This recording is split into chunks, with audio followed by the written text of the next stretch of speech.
So guys, for the first method, you want to head over to search and type in device manager. Click on it. And then once you're on this, you want to click on the view tab on the top. And then you want to select show hidden devices. Now you want to scroll down. You want to expand sound, video, and game controllers. Then it should be appearing for you right here. If it does appear for you, you want to right click on it. And then click on update driver. And then click on search automatically for drivers.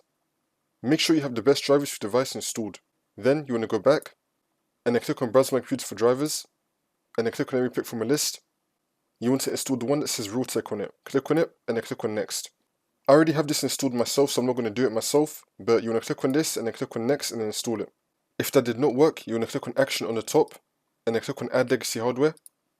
Now once you're on this, you want to click on next and then click on next again. If it does not find anything, you want to click on next again, scroll down,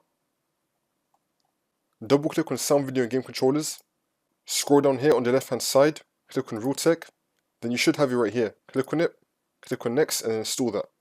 Then you just want to restart your computer and then you should be good to go.